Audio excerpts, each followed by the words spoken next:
The Colorado River has a way of stripping a man bare. Its waters don't simply flow, they test. And in the spring of 1919, one man, G.E. Kincaid, found himself alone on that restless current, his small wooden boat slicing through red silt and sunburnt silence. Kincaid wasn't just another prospector. He was a veteran explorer, a man with eyes trained to see what others overlooked. He had worked with the Smithsonian, mapped unknown stretches of the American West, and learned that the greatest discoveries rarely shouted, they whispered. That whisper came to him in the echo of the canyon's wind. For days, the walls of the Grand Canyon had towered over him like ancient cathedrals, streaks of gold, crimson, and shadow. Then one afternoon, as the sun dipped low and the river slowed to a glassy calm, something caught his eye. High above the canyon floor, almost impossible to reach, a dark oval shape interrupted the rock face. A hollow, a doorway. At first he thought it was a shadow. But the longer he looked, the more it seemed deliberate. The edges were too smooth, too perfect to be natural. Kincaid anchored his boat, squinted into the glare, and felt a surge of curiosity that drowned out his exhaustion. He began to climb. The rock tore at his hands. Pebbles skittered down into the abyss below. Every meter he gained, the wind grew stronger, as if the canyon itself resisted him. But Kincaid was not the kind of man who turned back. He pressed on, driven by the same force that had carried him across deserts and rivers, a hunger for the unknown. When he finally reached the opening, he paused to catch his breath and looked inside. Darkness. A cold breath of air flowed from within. Dry, ancient, almost metallic. He struck a match. The flame flickered against the rough stone, revealing carved steps descending into the mountain. Not a natural cave. This was a passageway, engineered by hands long gone. Kincaid lit his lantern. The yellow light danced across the entrance, and for the first time he saw symbols etched into the walls. Lines, circles, forms that looked eerily familiar, yet completely out of place. His heart pounded. No one has been here in 1,000 years. He whispered to himself, his voice swallowed by the hollow silence. He adjusted his pack and took a deep breath.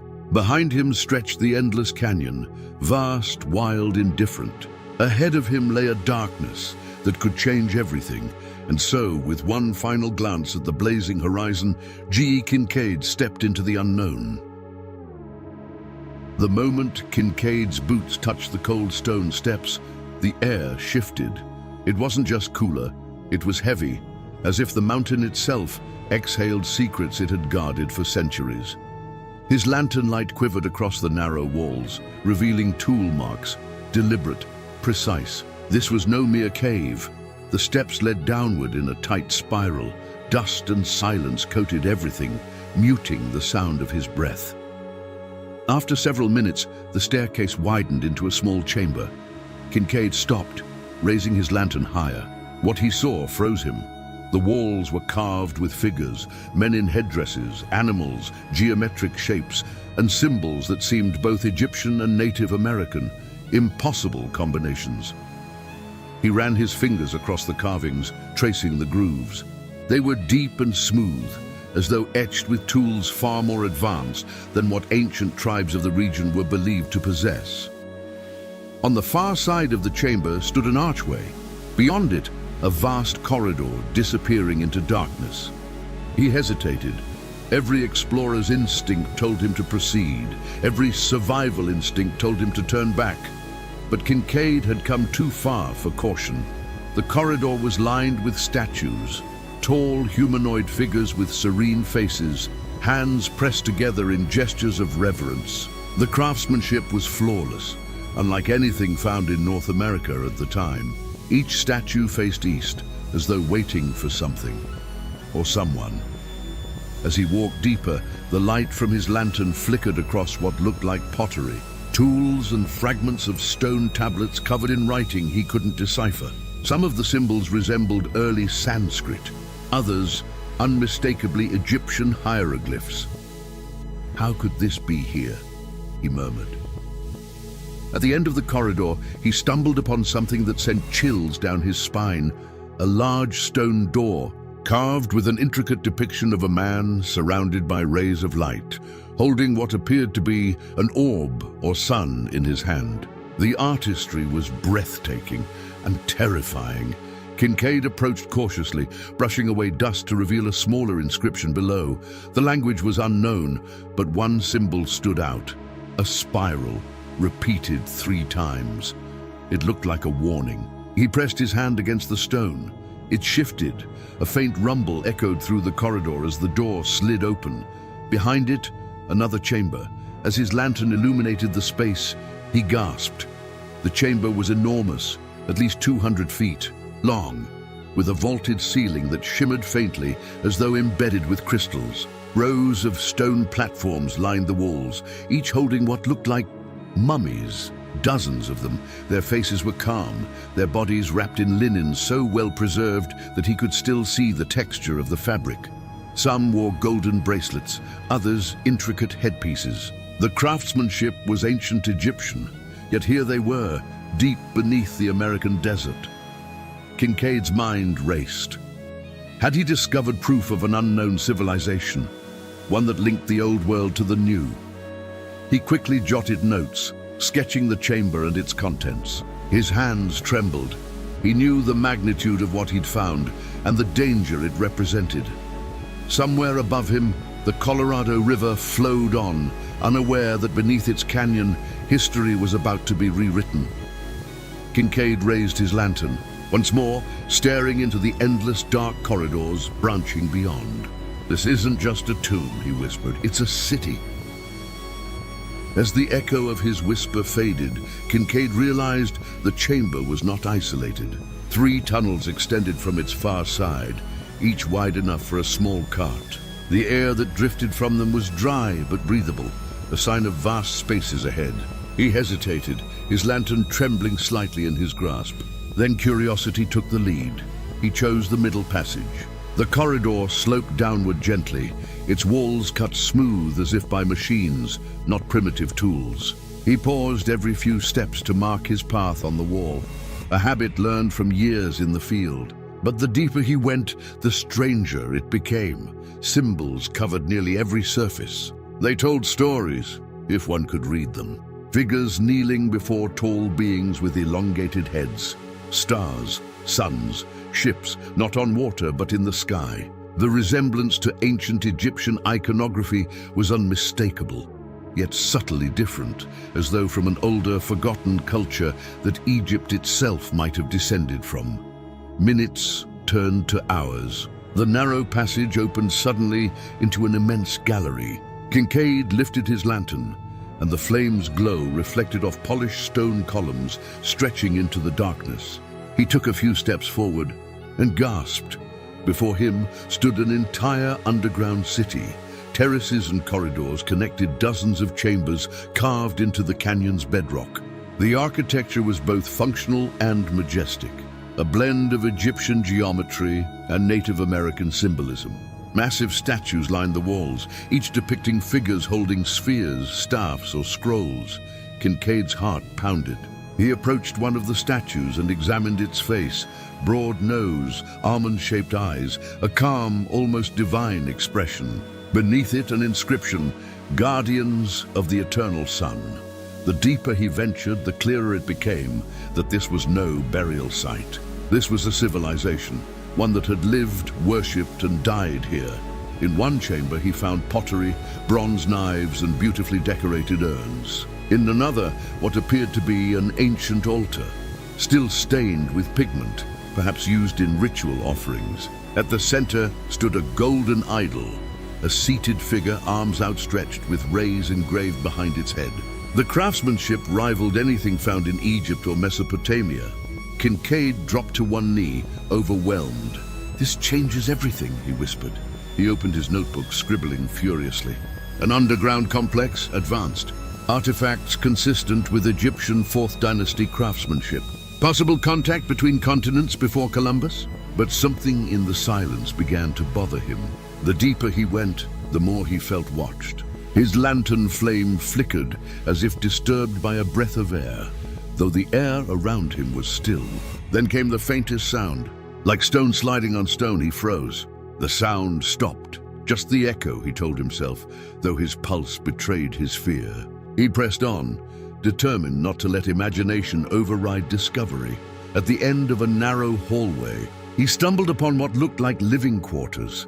Small rooms carved into the walls, each with a low bench and a niche for storage. But on one wall, scratched hastily into the stone, was something different, markings newer than the rest. Fresh, as though carved recently, Kincaid ran his hand across them. The edges were sharp. It wasn't ancient script. It was English. Turned back, he stepped back, his stomach tightening. Someone else had been here recently. Suddenly the corridor behind him groaned. A faint rumble passed through the floor, the sound of rock shifting. He raised his lantern toward the sound, but the light caught nothing but shadows. Still, instinct screamed one thing: he was not alone. Kincaid steadied his breath, gripping his lantern tighter. What began as an archaeological expedition had turned into something far more dangerous. The city beneath the canyon wasn't just ancient. It was alive, or at least something inside it was. Kincaid's boots echoed through the tunnel as he advanced, every step stirring the ancient dust of a civilization long buried by time. His lantern cast trembling shadows across the smooth ochre walls, illuminating scenes of celestial beings descending from the heavens, beings offering tools, fire and knowledge to kneeling humans. His breath grew shallow. These aren't mere myths, he thought. They believed they were visited. The corridor opened suddenly into a vast, circular chamber. The ceiling soared beyond the reach of his lantern's glow. As he raised it higher, the flame revealed what looked like a massive dome, perfectly symmetrical, covered in shimmering mineral veins that reflected light like constellations. For a brief, disorienting moment, Kincaid felt as though he was standing beneath a replica of the night sky. In the center of the room stood an altar, but not a primitive one. It was crafted of smooth black stone, cold to the touch, with inlays of gold forming patterns that resembled circuits or pathways. Around it, 7 statues stood guard, each one nearly 3 meters tall. Their faces were eroded, yet their presence was overwhelming. Each statue held an object, a disc, a staff, or a sphere, symbols of power, knowledge, and eternity. On the floor before them, carved deep into the stone, were concentric circles filled with markings that glowed faintly under the lantern light. As if infused with some phosphorescent material, Kincaid's scientific mind raced. This can't be pre-Columbian. It's too advanced, too deliberate. He approached the altar and brushed away a layer of dust. Beneath it, an inscription emerged. Not Egyptian hieroglyphs, nor native pictographs. It was something else entirely. He copied it quickly into his journal, unsure if he'd ever decipher it. But something about it felt familiar, a rhythm, almost musical in the arrangement of the symbols. Then, from somewhere deep within the chamber, a faint hum began. It was so low at first that he thought he imagined it. But soon, the sound grew, a resonant vibration that seemed to rise from the very walls. His lantern flame quivered violently. The air thickened, charged with a strange static energy. Kincaid stumbled back, his instincts screaming that something was wrong. The statues seemed to shimmer in the dim light, their stone faces almost shifting. Then silence.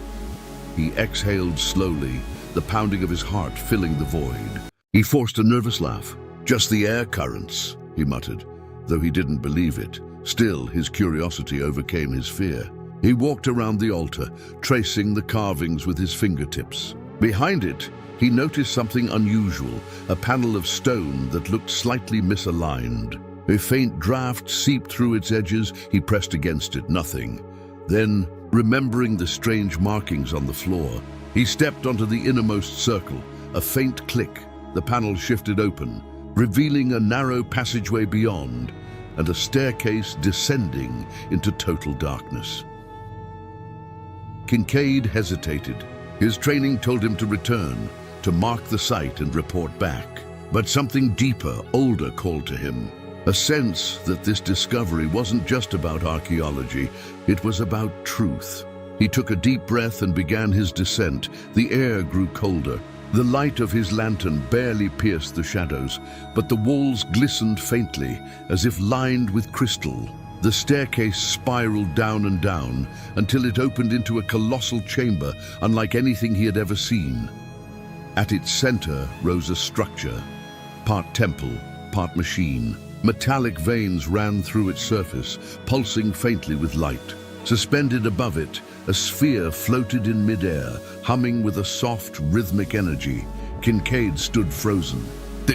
This isn't possible, he approached slowly. On the base of the structure was another inscription, one that chilled him to the core. We came from the stars, and we will return. For a moment, the weight of the realization pressed down on him. The chamber, the technology, the carvings, they all pointed to something beyond human history, something ancient, something not of this earth. He looked around, and in the faint glow, he noticed hundreds of sarcophagi, perfectly aligned, sealed, and undisturbed. Each one bore the same insignia, the symbol of the sun enclosed by wings. Then the hum returned, louder now. The sphere above the altar pulsed once, twice, and began to glow brighter. Kincaid raised his arm to shield his eyes as the light engulfed him. And then darkness. When Kincaid opened his eyes, everything was silent. The lantern had gone out. Only a dim, pulsating glow from the floating sphere illuminated the vast chamber around him. His body felt heavy, as if the air itself pressed against his skin. He sat up slowly, head pounding. At first, he thought he'd lost consciousness only for a few seconds, but when he glanced at his watch, the truth sent a chill through him. Over 3 hours had passed. The sphere above the altar still hovered, perfectly still, humming softly. Its light wasn't constant. It pulsed like a heartbeat. Every few seconds the glow would fade, then return stronger, casting rippling reflections across the metallic walls. Kincaid took a cautious step forward. Something had changed. The inscriptions along the chamber walls were no longer dull carvings. They shimmered faintly, as if responding to the sphere's rhythm. He whispered to himself, "It's reacting." He raised his notebook and began sketching furiously, capturing every detail before the light vanished. But as he moved closer, he felt something strange, a warmth spreading through his fingertips, followed by a low vibration that traveled up his arm. The markings beneath his hand flared briefly, and for a fraction of a second he heard something, a whisper. It wasn't in English.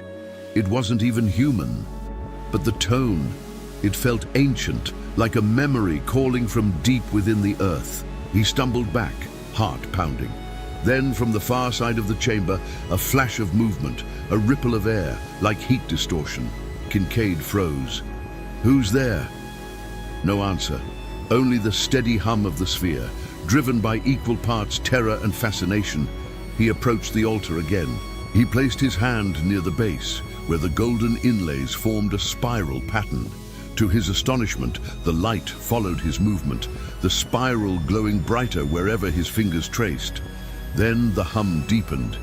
The air grew warmer, and a voice, calm, resonant, and impossibly old, filled the chamber.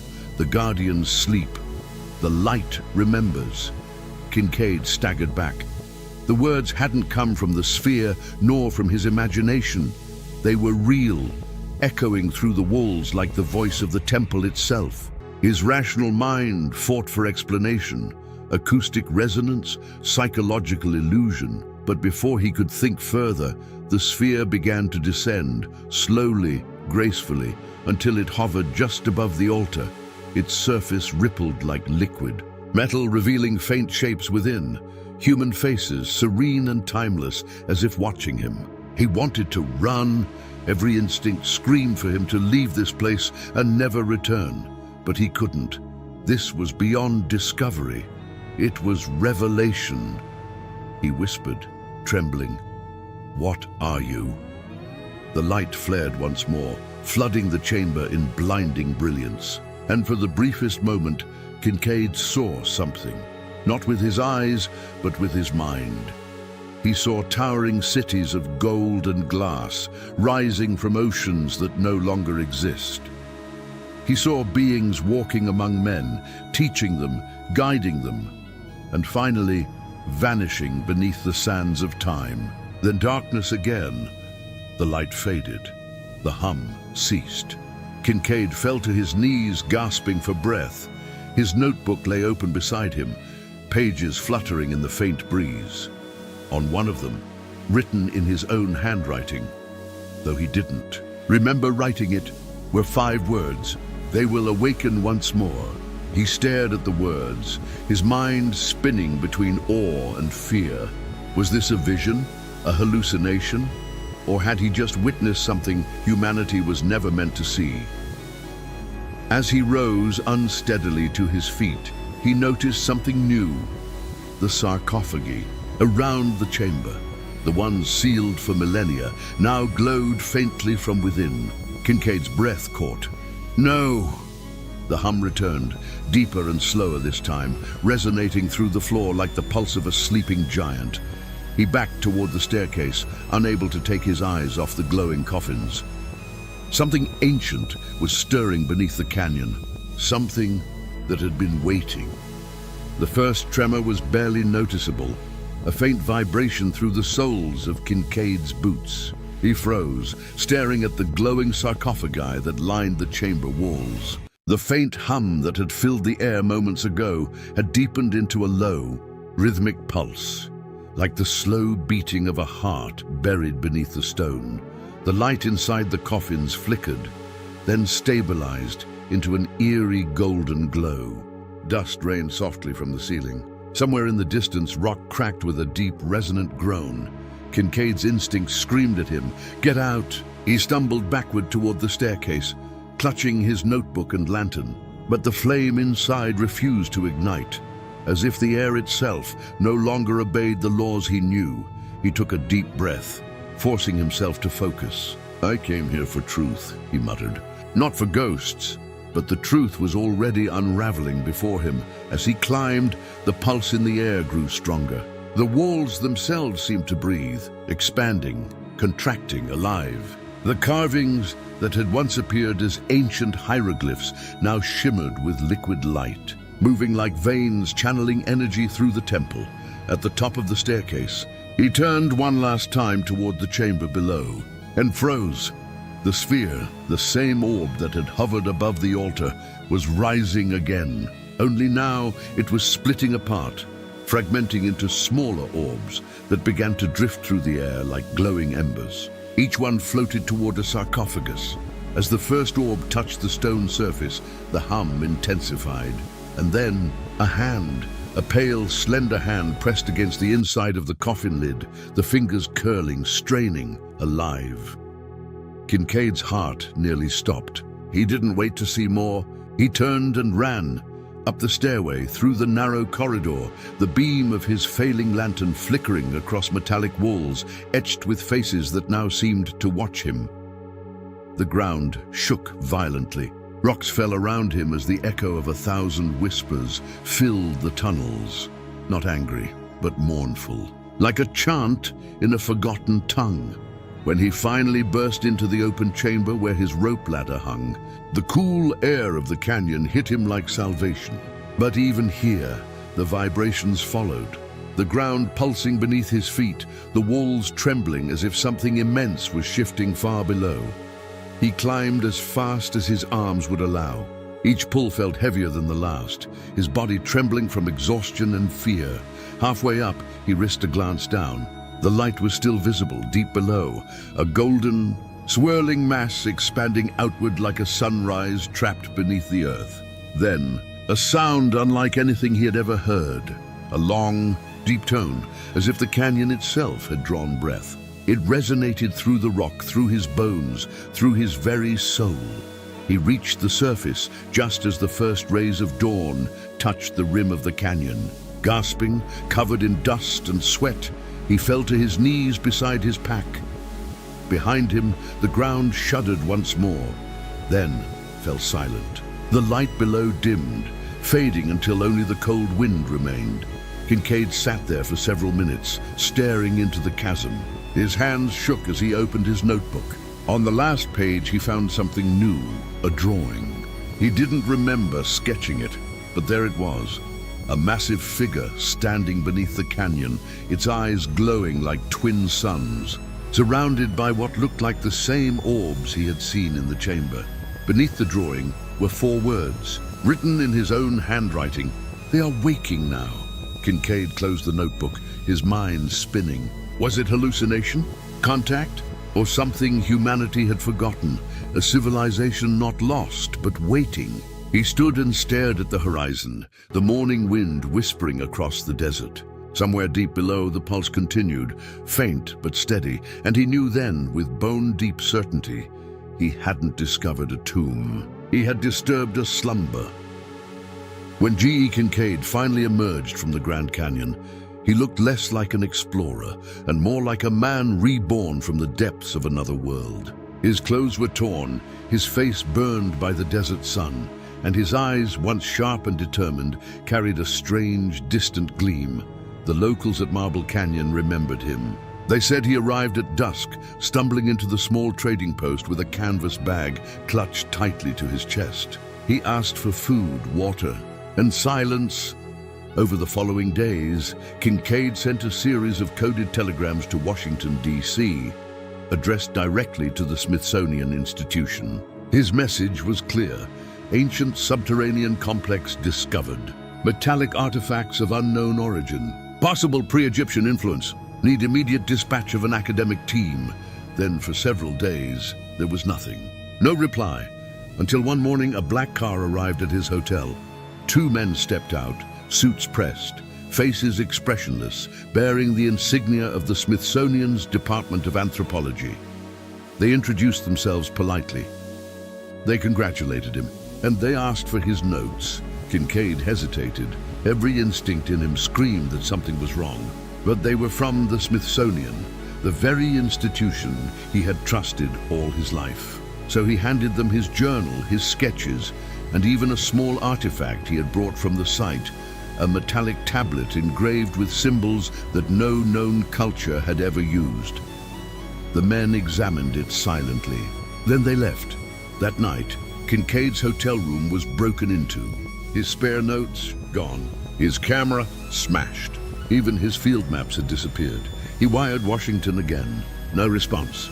He wired the Smithsonian. No record of his first message existed. Days turned into weeks. Then the Arizona Gazette published a story.